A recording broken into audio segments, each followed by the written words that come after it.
नमस्कार, Indian analysis देख रहे हैं आप और मैं हूं आपके साथ दिव्या। बुलडोजर एक्शन के खिलाफ दायर याचिकाओं पर सुनवाई करते हुए सुप्रीम कोर्ट ने बहुत बड़ी बात कही है। कोर्ट ने कहा है कि किसी के आरोपी या दोषी साबित हो जाने मात्र पर उसके घर बुलडोजर चलाना न्याय संगत नहीं है। सुप्रीम कोर्ट ने यह भी सवाल किया है कि अगर किसी का बेटा अपराधी है तो पिता की प्रॉपर्टी पर बुलडोजर चलाना कहां से सही है। सुप्रीम कोर्ट ने इस पर नई गाइडलाइन जारी करने की बात भी कही और इससे पहले सभी राजनीतिक दलों से सुझाव शीर्ष अदालत लेने जा रही है। अदालत ने यह कदम उन याचिकाओं पर उठाया जिसमें बुलडोजर का इस्तेमाल मुस्लिमों के खिलाफ सियासी हथियार के तौर पर करने के आरोप लगाए हैं। तो चलिए इसी पर चर्चा करेंगे, लेकिन उसके पहले सुन लेते हैं कुछ प्रतिक्रियाएं। सुप्रीम कोर्ट के इस फैसले के बाद सारे राज्यों को इसकी समीक्षा करनी चाहिए और विशेषकर मध्य प्रदेश में इस तरह के जो जुल्म हुए हैं, एक अवैधानिक तरीके से जिस तरह से लोगों को बुलडोज किया गया है, तो उस पर जो है यहाँ सरकार को माफी मांगनी चाहिए जनता से और उन लोगों को कंपनसेट करना चाहिए। यूपी में भी इस तरह की जो है सरकार को माफी मांगनी चाहिए कि ये जो न्याय बुलडोजर न्याय है ये भीड़ तंत्र में बदलने की चेष्टा है और कोर्ट के मामले में दखलंदाजी है। अदालतों को इसका फैसला करने देना चाहिए। देखिए, सुप्रीम कोर्ट जो भी बात कहता है या जो निर्णय देता है वो सर्वोपरि होता है। तो इस देश की लोकतांत्रिक व्यवस्था है, उस लोकतांत्रिक संवैधानिक व्यवस्था में सुप्रीम कोर्ट की बात का सम्मान है। लेकिन कहीं उन्होंने ये नहीं कहा कि हम अवैध निर्माण को तोड़ने की बात कह रहे हैं। उन्होंने सुझाव मांगे हैं, लेकिन अवैध निर्माण जो भी करेगा मध्य प्रदेश में, उसके इमारत पे जो कानूनी कार्रवाई जो सरकारी रूप से की जाती है वो की जाएगी। तो सुप्रीम कोर्ट ने बहुत बड़ी बात कही है। कोर्ट का कहना है कि किसी के आरोपी या दोषी साबित हो जाने मात्र पर उसके घर बुलडोजर चलाना न्याय संगत नहीं है। साथ ही ये भी सवाल किया है कि अगर किसी का बेटा अपराधी है तो पिता की प्रॉपर्टी पर बुलडोजर चलाना कहां से सही है। चलिए इसी पर हम चर्चा करेंगे। हमारे साथ खास मेहमान जुड़ गए हैं, मध्य प्रदेश कांग्रेस से प्रवक्ता समर सिंह जी, और बीजेपी का पक्ष रखने के लिए योगेश गुप्ता जी जुड़ गए हैं, और मनीष यादव जी जो कि वरिष्ठ अधिवक्ता हैं। आप तीनों का ही बहुत बहुत स्वागत है। सबसे पहला सवाल योगेश गुप्ता जी मेरा आपसे ही है कि सुप्रीम कोर्ट की अगर ताजा टिप्पणी को देखें तो गंभीर सवाल जो है सुप्रीम कोर्ट ने उठाए हैं और तमाम तरीके के, तो कहा जाए तो एक बड़ा हथियार छिन गया है, क्योंकि कहीं ना कहीं अपराधियों पर बुलडोजर का डर तो था। नहीं, देखिए दिव्या जी, माननीय उच्चतम न्यायालय के जो भी दिशा निर्देश होंगे उनके अनुरूप कार्यपालिका को कार्य करना है, इससे कोई इनकार है। और सुप्रीम कोर्ट को गाइडलाइन बनाने की पूरी स्वतंत्रता है और बनानी भी चाहिए। मगर मैं एक बात स्पष्ट कर दूं कि आज सॉलिसिटर जनरल तुषार जी ने जो सुप्रीम कोर्ट में बयान दिया उसमें ये बात कही है कि जितने भी कुल मिलाकर पूरे देश भर में बुलडोजर चलाने की जो कार्रवाई हुई है उसके अंतर्गत 165 लोगों पर यह कार्रवाई हुई पूरे देश भर में, यूपी, मध्य प्रदेश और अन्य स्टेट में। तो उसको लेकर तुषार जी ने ये कहा है, वक्तव्य दिया है कि ये जो अवैध निर्माण थे, जो अतिक्रमण थे, जो संवैधानिक संस्थाओं के मापदंडों के अनुरूप नहीं थे, नगर निगम नगर पालिकाओं से अनुमोदित नहीं थे, उन पर यह कार्रवाई। कहीं भी ये उल्लेख नहीं है इस बात का कि किसी दुराचारी या अपराधी के खिलाफ इस प्रकार की कोई कार्रवाई हुई है। एक बात। दूसरी बात, कांग्रेस पार्टी हमेशा हर विषय पर राजनीति करती है। अभी मैं भूपेन गुप्ता जी को सुन रहा था। भूपेन गुप्ता जी ये वही है जिनको वसूली बाबू के रूप में माननीय कमलनाथ जी ने अपनी सरकार के टाइम बिठा रखा था वल्लभ भवन। जरा मैं आपके माध्यम से उनसे ये जानना चाहूंगा, जब पत्रकार हेमंत सोनी के घर के ऊपर, उसकी बिल्डिंग के ऊपर, 5 मंजिला इमारत के ऊपर जो कमलनाथ जी ने कार्रवाई की थी, क्या वो संवैधानिक थी? वो संवैधानिक के अनुरूप थी जिस पर ये सवालिया निशान उठा रहे हैं? कांग्रेस की दिक्कत यह है दिव्या जी कि जब छतरपुर थाने पर पथराव की घटना होती है या कोई अल्पसंख्यक वर्ग द्वारा कहीं भी किसी को प्रताड़ित किया जाता है, चाहे वो संदेश खली का मामला हो, चाहे वो ट्रेनी डॉक्टर को लेकर हो, वहां कांग्रेस के मुंह पर टेप लगता है। और जब सरकारें अपनी कर्तव्य निष्ठा के अनुरूप जनता के हितों से जुड़े हुए कार्यों को अंजाम देती तो उस पर राजनीति करने इनके हारू पटवारी जी जो अध्यक्ष है कांग्रेस, वो पहुंच जाती। तो ये मध्य प्रदेश की जनता भी देख रही है, भली भांति समझ भी रही है कि कांग्रेस पार्टी कितने निचले स्तर तक राजनीति का ले आई। तो निश्चित रूप से हम तो सब डॉक्टर B.R. अम्बेडकर के संविधान के अनुरूप सरकार भी चलाएंगे और माननीय उच्चतम न्यायालय की जो दिशा निर्देश होंगे उनके अनुरूप कार्रवाई को अंजाम भी देंगे। जी चलिए, समर सिंह जी से जवाब लेते हैं। समर सिंह जी क्या कहेंगे? और हालांकि देखा जाए तो मेरा भी एक सवाल आपसे है कि बुलडोजर कल्चर पर आपकी क्या राय है? भारतीय न्याय व्यवस्था की सबसे अच्छी बात यह है कि भले समय लगता है लेकिन न्याय जरूर मिलता है, और मैं उन सभी लोगों को अपनी तरफ से धन्यवाद देना चाहूंगा और बल प्रदान करना चाहूंगा इस बात पर कि वो एक तुगलकी तरीके के खिलाफ जो है सरकार के खिलाफ गए सुप्रीम कोर्ट में और एक रिलीफ के लिए कुछ बात चालू हुई है। जहां तक की बात है बुलडोजर कल्चर की, तो बुलडोजर कल्चर जो है वो कहीं तक भी न्याय संगत नहीं है, ये बिल्कुल भी कानूनी नहीं है। कानूनी तौर पर जो है किसी भी अवैध निर्माण को गिराने के लिए आपको नोटिस देना पड़ेगा, परिवार को समय देना होगा, इंक्रोचमेंट खाली करवाने का समय देना पड़ेगा, और उसके बाद में अगर वो आपके नोटिसों के अंदर के बाद भी अगर अपने जो है इंक्रोचमेंट नहीं हटाते हैं, अतिक्रमण नहीं हटाते हैं, अवैध निर्माण नहीं हटाते हैं, तो फिर जो कार्रवाई होनी चाहिए। लेकिन देखा भी जा रहा है कि इन सब चीजों को मध्य प्रदेश की सरकार, जो भारत की सरकार है आज, वो एक हथियार के रूप में इस्तेमाल कर रही है उनके विरोधियों के खिलाफ। और इससे ये बात नहीं है कि एक वर्ग विशेष, एक समुदाय के विशेष के लोगों के साथ में हो रहा है।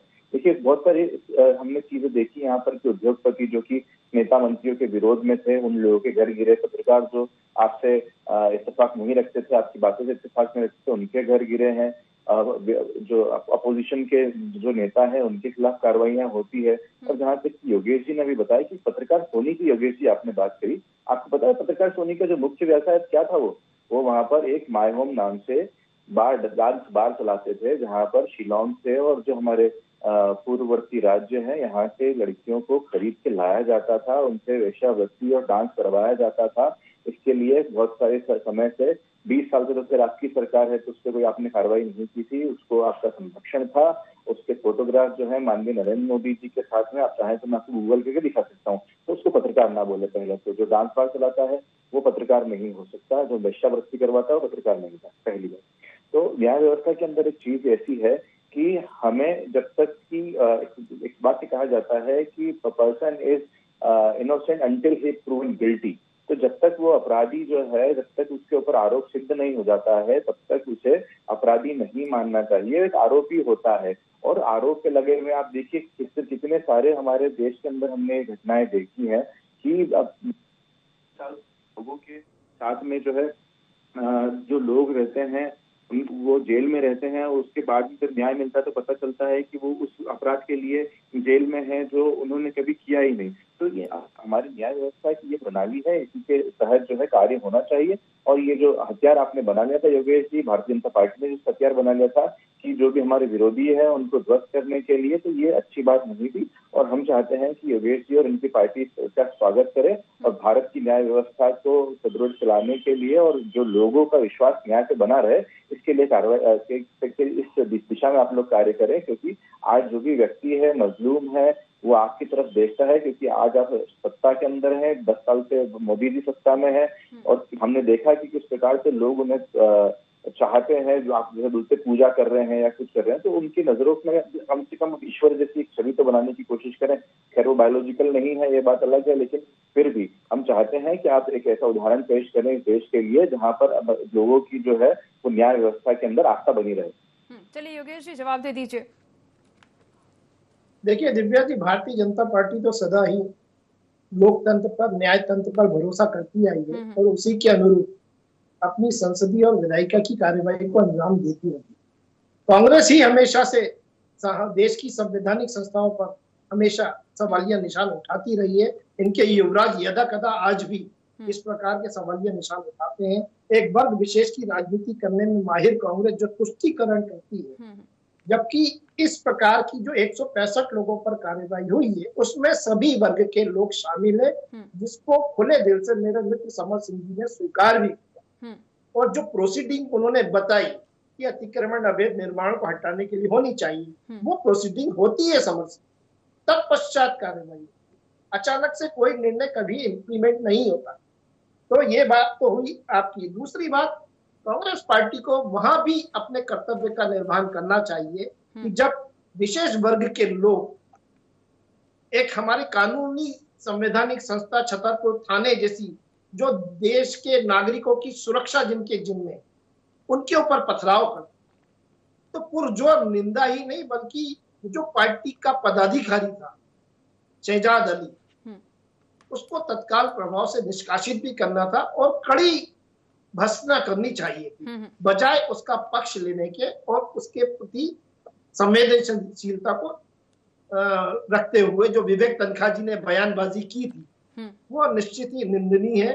और भारतीय जनता पार्टी सबका साथ, सबका विश्वास और सबका विकास को लेकर काम कर रही है। जब हम प्रधानमंत्री आवास योजना में घर बनाते हैं तो उसमें शाहरुख, सलमान और सलमा और मुमताज को भी घर दिया जाता है। इसी प्रकार उज्ज्वला गैस योजना में भी हम सभी लोगों को उनके हितग्राहियों के अनुरूप उस योजना का लाभ देते हैं। लाडली बहना योजनाओं, जितनी भी मध्य प्रदेश सरकार द्वारा संचालित योजनाएं, सभी में सबका साथ, सबका विकास स्पष्ट रूप से नजर आता है। तो दिव्या जी, हम तो कानून को मानने वाले लोग, कानून के अनुरूप शासन करने वाले लोग और देश की संविधानों, देश की संवैधानिक संस्थाओं पर हमेशा से भरोसा रखने वाले कांग्रेस पार्टी को अपने अंतर मन में झांकना चाहिए कि पिछले 10 वर्षों से कितनी बार इनके युवराज ने इन संवैधानिक संस्थाओं के ऊपर सवालिया निशान लगाए। चलिए, हमारे मनीष यादव जी से प्रतिक्रिया ले लेना चाहेंगे। मनीष जी, क्या कहना चाहेंगे? क्योंकि देखा जाए तो बुलडोजर की कार्रवाई पर एक हिसाब से रोक ही है जो लगी हुई है, क्योंकि अभी तक ऐसा होता था कि अपराधियों को कहीं ना कहीं डर होता था, और अगर इस तरीके की कार्रवाई नहीं होगी तो क्या लग रहा है कैसे अपराधियों के मन में डर बनेगा? नहीं, एक तरह से सुप्रीम कोर्ट ने किसी भी प्रकार की कोई इलीगल कंस्ट्रक्शन पर या इलीगल इंक्रोचमेंट पर रोक नहीं लगाई है। सुप्रीम कोर्ट की चिंता केवल इस बात को लेकर के है कि कभी भी कोई अपराधी कोई अपराध करता है और प्रेशर प्रशासन के ऊपर बनता है तो वो त्वरित कार्रवाई करते हुए नफ्ती करवाती है और उसके अवैध निर्माण को तोड़ देती है। सुप्रीम कोर्ट का ये इंटेंशन है, और ये सुप्रीम कोर्ट का ही नहीं, विभिन्न अलग अलग high court, even Indore high court भी ये चिंता जाहिर कर चुकी है और एक गाइडलाइन फ्रेम कर चुकी है कि अगर कोई भी अपराधी कोई अपराध करता है, उसके बाद अगर उसके मकान की या उसके अवैध निर्माण की जांच होती तो उसे पर्याप्त सुनवाई का अवसर दिया जाना चाहिए। यहाँ सुप्रीम कोर्ट ने ये कतई नहीं कहा कि कोई अपराधी है तो उसको अपना अवैध निर्माण करने की या इंक्रोचमेंट करने की किसी प्रकार की कोई अनुमति दी जाती है। सुप्रीम कोर्ट का ये इंटेंशन है केवल कि आप उसको समुचित सुनवाई का अवसर दो। उसके घर में जो उसके परिजन रह रहे हैं, अगर अपराध उसने किया है तो उसके दोषी वो उसके परिजन नहीं होंगे।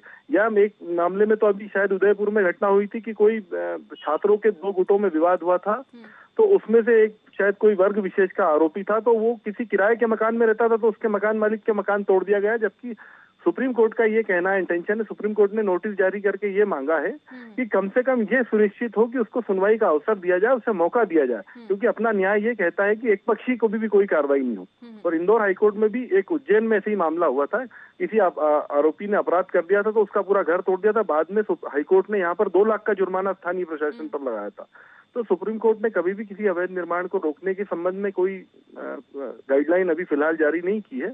और जहां तक बुलडोजर एक्शन का सवाल है, तो प्रशासन का और स्थानीय सरकार का ये इंटेंशन रहता है कि अपराधियों के हौसले पस्त हो, अपराधी उससे डरे, अपराधी की आंख में एक तरह का खौफ पैदा हो कि मेरा मकान टूट जाएगा। ये मैं खुद भी, क्योंकि क्रिमिनल की प्रैक्टिस करता हूँ इंदौर हाईकोर्ट में लंबे समय से, तो मैं स्वयं भी देखता हूँ कि अगर कोई वो अपराध करता है या उसके ऊपर कोई गंभीर मामले में एफआईआर दर्ज होती है तो वो सबसे पहले अपने मकान के कागज लेके वकील के पास घूमता है कि मुझे स्टे करा दो। तो बुलडोजर एक्शन देखा जाए तो किसी भी प्रकार से गलत नहीं है, उससे अपराध में नियंत्रण की संभावना जरूर बनती है। चलिए योगेश जी, आपसे जानना चाहेंगे कि देखा जाए तो सुप्रीम कोर्ट में मुस्लिम संगठनों ने जो आरोप लगाया है कि जो कार्रवाई हो रही है, बुलडोजर कार्रवाई, वो सिर्फ धर्म देख के हो रही है। देखिए दिव्या जी, अपराधी अपराधी होता है, अपराधी का कोई धर्म नहीं है। धर्म विशेष के लोग अगर इस प्रकार का आरोप लगा रहे हैं तो ये सत्य से परे है, क्योंकि देखिए आप अपने वर्ग के लोगों को संरक्षण देने का कहीं ना कहीं प्रयास कर रहे हैं, इस प्रकार के कृत्यों को अंजाम देता। वो एक उदाहरण देना चाहूंगा छतरपुर की घटना का। जो शहजाद अली था, उसने लगभग 20,000 स्क्वायर फीट सरकारी जमीन पर वो बिल्डिंग बना रखी थी, एक भव्य इमारत बना रखी थी, बिना परमिशन के अवैध अतिक्रमण करके। वहां उसका वो रुआब था, वो खौफ था कि सभी संवैधानिक संस्थाएं जो लोकल स्थानीय स्तर पर थी वो उसके समक्ष असहाय नजर आती। तो निश्चित रूप से उसके खिलाफ लुकआउट नोटिस जारी हुआ, 24 से 30 घंटे के अंदर उसको पकड़ा भी गया और कार्रवाई को अंजाम भी दिया गया। तो मैं ये समझता हूँ, जैसा कि आदरणीय एडवोकेट साहब ने कहा कि कहीं ना कहीं अपराधों पर अंकुश लगाने के लिए उनके मन में एक खौफ भी होना चाहिए। बुलडोजर संस्कृति के पक्ष में तो मैं नहीं हूं, लेकिन अगर कोई अवैध निर्माण है, कोई अतिक्रमण है, कोई सरकारी जमीन है जिसके ऊपर कब्जा करके कोई अपराधी बैठा हुआ है, तो निश्चित रूप से उसको मुक्त कराना मध्य प्रदेश शासन का कर्तव्य है। मेरे मित्र समर सिंह जी ने हेमंत सोनी पर सवाल उठाया था। मैं उनकी जानकारी के लिए बता दूं कि कमलनाथ जी जब तत्कालीन मंत्री थे, मुख्यमंत्री, उनके कुछ खुलासे उसने अपने समाचार पत्रों में किए थे और वो बहुत गंभीर खुलासे थे और तत्पश्चात वो कार्रवाई उनके खिलाफ अंजाम दी गई थी। बार और रेस्टोरेंट तो उनका आज से नहीं, बहुत सालों से चल रहा। तो वो बात भी मैंने हवाला इसलिए दिया समर सिंह जी कि भूपेंद्र गुप्ता जी का जो बयान आया ना कि बुलडोजर संस्कृति, तो सिर्फ इसलिए दिया था कि बुलडोजर संस्कृति का प्रयोग भारतीय जनता पार्टी ही नहीं, कमलनाथ सरकार ने भी किया था। चलिए समर जी जवाब दे दीजिए। कानून बने हुए हैं हमारे संविधान में अपराधियों के, ठीक है योगेश जी, समर जी से जवाब ले लेते हैं और हम संविधान के अनुरूप ही काम करें। जी जी, चलिए समर जी से जवाब लेते हैं। समर जी, भाजपा के वरिष्ठ कार्यकर्ता सोनी जी का नाम योगेश जी ले, उनके बारे में बताना चाहूंगा कि कई साल से मैंने जिस प्रकार से बताया कि किस बहुत अवैध धंधे ये लोग कर रहे थे, तो इसलिए और नोटिस के बाद में भी उनके ऊपर कोई कार्रवाई जो थी वो भाजपा सरकार ने नहीं करी, इसलिए कमलनाथ जी की सरकार आते थे उन पर कार्रवाई हुई। जहाँ तक बात है बुलडोजर संस्कृति की, तो मनीष यादव जी ने जैसा बताया कि जैन की एक घटना थी, उसके अंदर 2 जुवेनाइल और एक 18 वर्ष के बच्चे ने एक धार्मिक जो जुलूस था उसके ऊपर पानी डाल दिया, थूका, जो उसका आरोप लगा था थूकने का था। और उसके बाद जब पूरी जांच होती है, जब पूरा केस चलता है, तो उनको निर्दोष घोषित कर दिया जाता है और उससे पहले उनका घर तोड़ दिया गया था। तो अब बताइए कि इसमें घर की क्या गलती थी? घर बनाने वाला उनका पिताजी थे। किस मुश्किल से सरकार खुद जो ये वादा करती थी कि 2024 के आते आते सभी जो भी जितने भी लोग हैं यहाँ पर उन सबको घर मिल जाएंगे, उनके घर तो ये सरकार दे नहीं सकी, लेकिन क्या है कि उनके घर छीनने के कार्य जो है जरूर ये भारतीय जनता पार्टी की सरकार ने करा है।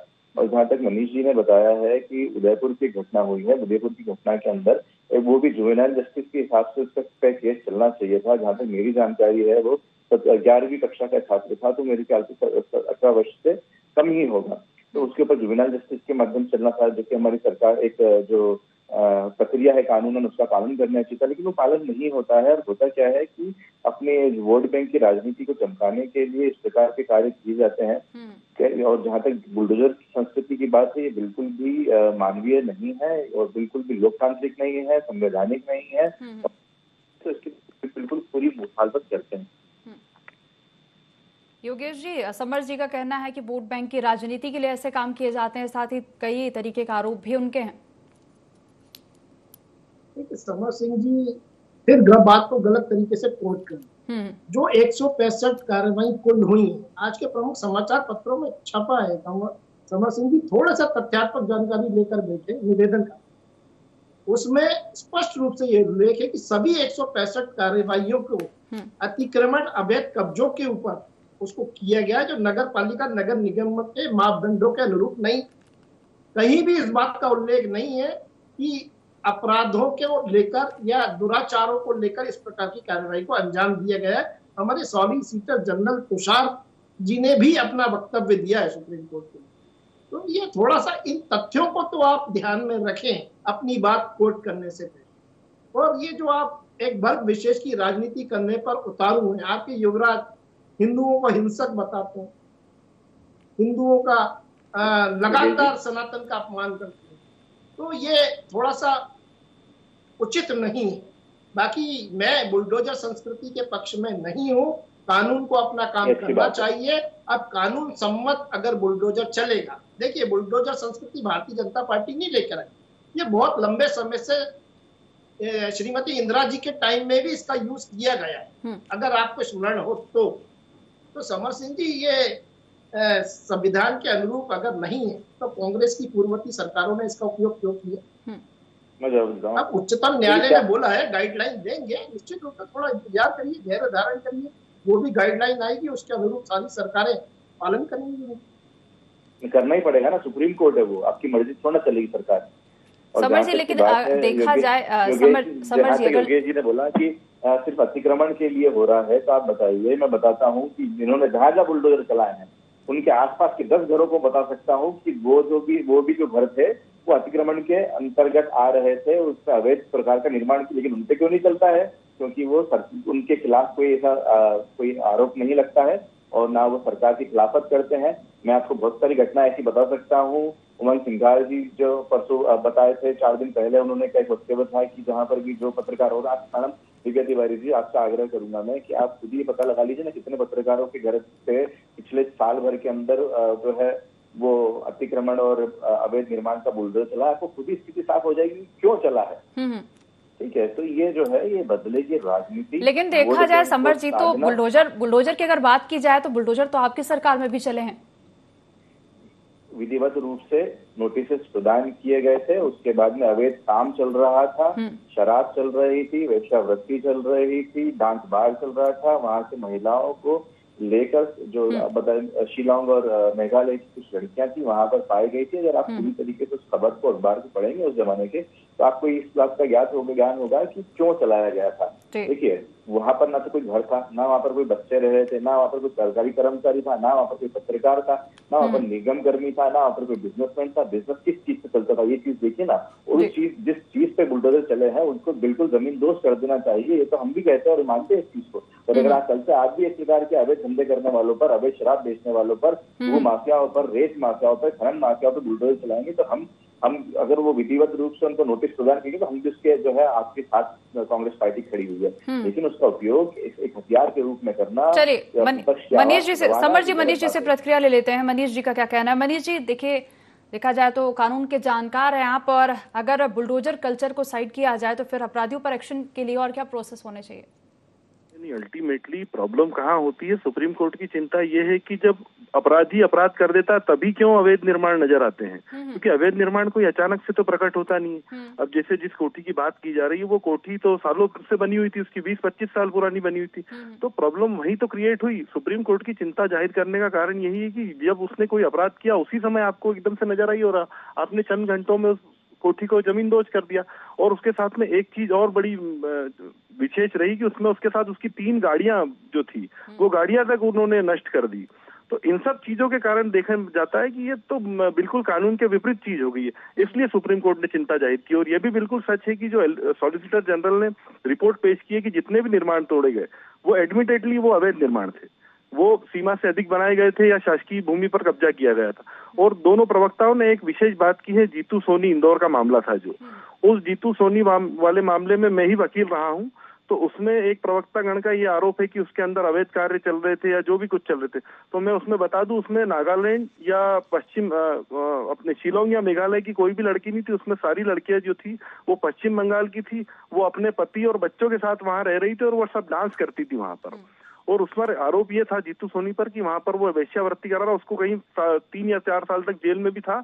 और जितनी भी वहां पर लड़कियां पकड़ी गई, रेस्क्यू की गई थी, उन लड़कियों के पति को भी आरोपी बनाकर जेल भेजा गया था, जिसकी बाद में एफआईआर क्वेश करी है। मैंने खुद ने वो केस में बहस की थी।